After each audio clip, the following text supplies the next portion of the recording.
లేబర్‌లో ఉన్నప్పుడు మదర్‌తో పాటు బేబీకి కూడా అదే ఈక్వల్ లేబర్ ఫేస్ అవుతారు అని అంటారు. Is it true?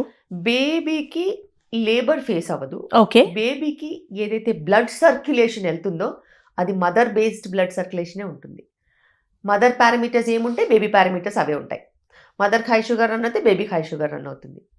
మదర్ అరుపులు, కేకలు, గోల చేసి డిస్ట్రెస్ తెచ్చుకొని ఫుడ్ తినకుండా, హైడ్రేషన్ లేకుండా హైపర్ వెంటిలేట్ అయిపోయి గొడవ గొడవ చేసి గోల గోల చేసేసేసి అటు ఇటు తిరుగుతూ ఉంటే ఈమె బాడీలో కార్బన్ డయాక్సైడ్ ఉంటుంది. బేబీ బాడీలో కూడా కార్బన్ డయాక్సైడ్ ఉంటుంది. ఓకే. అండ్ కొన్నిసార్లు ఏంటంటే వాళ్ళు ఒకటి అనుకుని వస్తారు. దానికోసమే చూస్తూ ఉంటారు.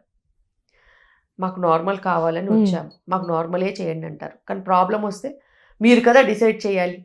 మీరు కదా కరెక్ట్‌గా చెప్పాలని చెప్పి డైరెక్షన్ మన వైపు వచ్చేస్తది. సో, ఈ సిట్యుయేషన్స్ చూసి, చూసి, చూసి అంతా తెల్ల జుట్టే వచ్చింది. సో, ఏమీ మిగల్లేదక్కడ. సో, రోజు జరిగే రామాయణమే. అండ్ ఇప్పుడు చాలా సార్లు అంటూ ఉంటారు పేషెంట్స్ కూడా.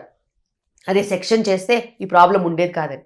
సెక్షన్ చేస్తే కూడా అదే బేబీ ఏడవకపోతే అదే తంతు. Yes ma'am. బేబీ ఏడవనప్పుడు బేబీ చనిపోయిన తర్వాత సెక్షన్ చేశారని చెప్పి బ్లేమ్ చేస్తారు. అంతే తప్పితే వెరైటీగా ఏం కొత్తగా చెప్పరు. ఓకే. అస్సలు చెప్పరు.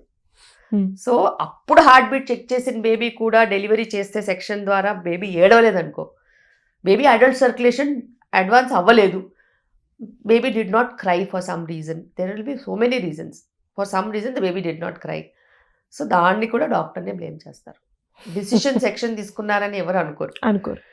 సో అంత అన్ని రకాలుగా డిఫరెంట్ మైండ్ సెట్స్తో పాపులేషన్ని చూసి కొన్నిసార్లు ఆర్గ్యూ చేయాలనిపిస్తే చేస్తాము, లేకపోతే సైలెంట్గా ఉంటాం. Time will decide and time will show అనేసి వింటాం.